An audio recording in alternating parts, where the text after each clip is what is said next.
Hello everybody, I am Dr. Muhammad Hayat Razvi, professor in ECE.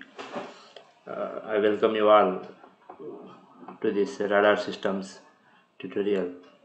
Now let us start with the introduction of the radar systems. Consider an engineer. An engineer wants to design a sixth sense. That means we have five senses: eyes, nose, ears, skin, all these five senses. Now, this radar system is going to be a sixth sense of an engineer. Why it is sixth sense is a person who wish to see beyond his eye vision is possible with this radar system. Consider a foggy day where the vision does not go beyond 200 meters. Consider a severe rain condition where again the eyesight doesn't go much farther. In such conditions, irrespective of the climatic conditions, if you wish to see, you can use radar systems. The radar system, hence, can be called the another sense of an engineer. It is something like an eye. Of course, this radar system cannot give you the detail of the color, but it can tell you whether the target is existing or not. If yes, the target is existing, whether it is moving or stationary. If it is moving, with what velocity it is moving. Is it approaching you or is it going away from you? At what altitude the target is? What is the size of the target? All these details you can have from the radar system. So this is a little brief about the radar system. Now let us begin with the topic. This is the syllabus of first unit, basic radar systems. Introduction, maximum and ambiguous range, simple form of radar equation, radar block diagram and operation, radar frequencies and applications, prediction of radar performance, minimum detectable signal, receiver noise, modified radar range equation, and some problems constitute half of this first part of the first unit. Now let us start with the introduction.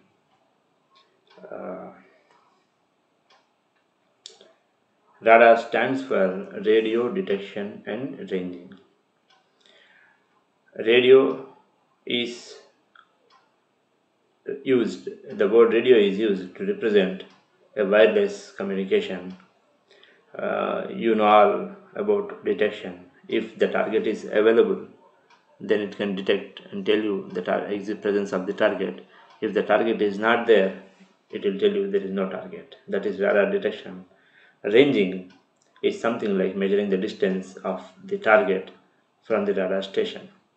So, on a whole, a system which detects the presence and measures the distance of the target wirelessly is called a radar system. As just discussed in the radar system, it's a wireless system.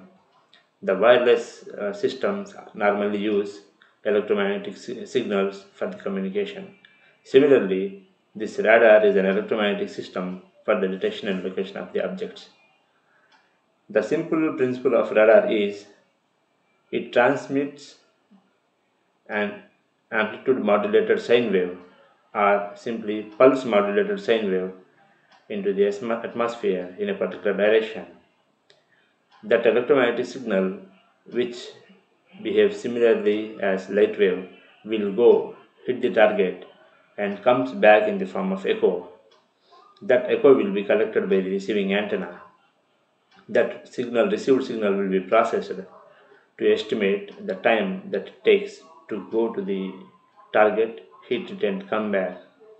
That time represents the distance. Using that time, we can measure the distance of the target. If there is an echo, that means we can understand there is a target. If there is no echo, the signal is incident into the infinite space, then we can estimate there is no target.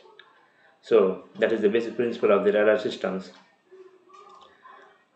The elementary form of radar consists of a transmitting antenna, which transmits during a particular time. Once the signal left the antenna, it starts hearing something like that. First it sounds, then it starts listening.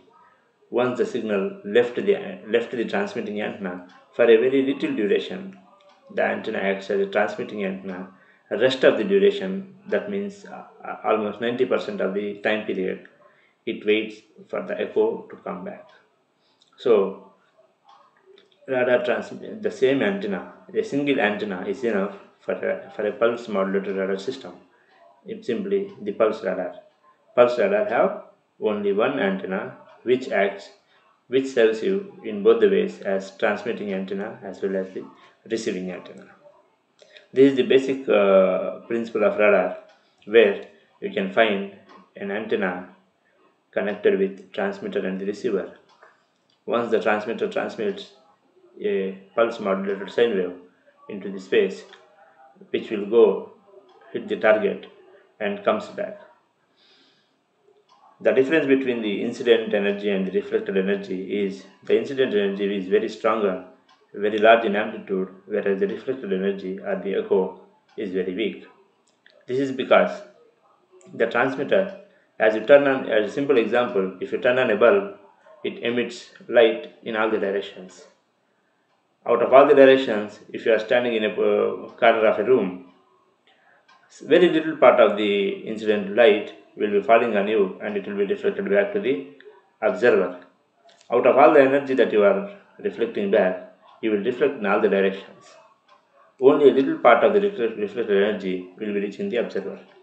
That is how the incident energy from the antenna or the transmitter is very large, very huge, out of which some part, only a little part, depending upon the cross-sectional area, the dimension of the target, some energy will hit and turns back in all the directions.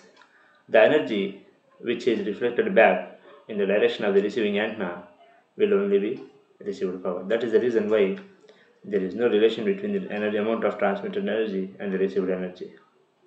So the received energy is received by this same antenna and it will be directed to the receiver section. The receiver then detects, demodulates and detects the target nature. That means the size of the target, distance of the target, and whether it is moving or stationary. So this is the basic form of radar. Consider we have transmitted a pulse. As we have told, this is a pulse radar. A pulse radar will modulate a sine wave with this pulse amplitude. The duration of the pulse is very little compared to the total duration of the time period. Now, if this is the amplitude and this is the pulse duration, the pulse goes, hits the target and receives as an echo. The received pulse is shown here, whose shape is distracted, it's not in the form of pulse. This is because of the shape of the target. If the target shape is changing, the shape of the received pulse will also change. And as we all can know, there is a relation between distance, time and velocity, where c is the as it is displayed in the equation, radar range equation r is the distance, c is velocity of light, and tr is the time between the transmitted pulse and the received echo. This tr is the distance between the target and the radar system. The time taken, the total time, the electromagnetic signal which leaves the radiating radar antenna needs double the time to go to the target and come back. So it should be divided by 2. Half of the time should be considered. So it is tr by 2. Distance is equal to velocity into time. That gives you the radar range, that is the target of the distance of the target. C is velocity of light, which we all know it is 3 into 10 power 8, and it is the time tr taken to travel to the echo. If it is echo going and coming, so it should be tr by 2, that is r is equal to ctr by 2. The pulse which leaves the transmitting antenna should go to the target and come back in the form of echo. A radar which is designed for a particular range, we first will estimate how long the electromagnetic signal will take to reach the last point that it can go, that it can detect and come back. That time will decide the maximum operating frequency of the radar, which is called as pulse repetition time. Now, basing on that distance of the target, range of the target, we will decide at what time the another pulse should be transmitted. So, if the pulse is transmitted before the second pulse starts, echo will come. So, this echo will gives you the range of the target from the transmitting antenna. The maximum distance is the maximum distance that the radar can detect is the time taken from pulse to the another pulse. This is the highest time that pulse can wait for a echo to come. So this distance is called as R unambiguous. Ambiguous means the distance before which the radar can resolve the targets, and the distance beyond which radar cannot resolve the targets is called as the unambiguous range. So that means the maximum range that the radar can see is called as unambiguous range. Now the echoes which are coming after the second pulse being transmitted is called the second time around echo, which is represented as A bar in the diagram in the figure shown.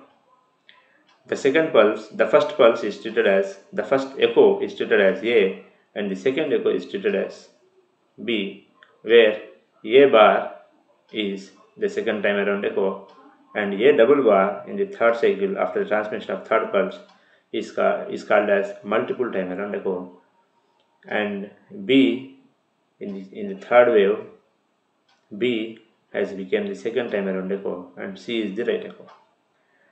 This is how radar one can distinguish between the actual target and the second time around echo. Normally these second time around echoes will generate a confusion in the operator whether the target is at B or at A dash. To overcome this problem, there are some techniques proposed which will be discussed in the coming topics. So, the maximum unambiguous range as shown here, R unambiguous, is the maximum unambiguous range, which is stated as R unambiguous is equal to C by 2fp, where fp is pulse repetition frequency. In the previous section, the radar range equation R is given as C into TR by 2. If this is the maximum, if you want to know the maximum distance, you have to keep this time to maximum. That will be TP, pulse duration. 1 by TP is FP. From this equation, we can derive the equation for unambiguous distance. R unambiguous is equal to C by 2FP. Thank you.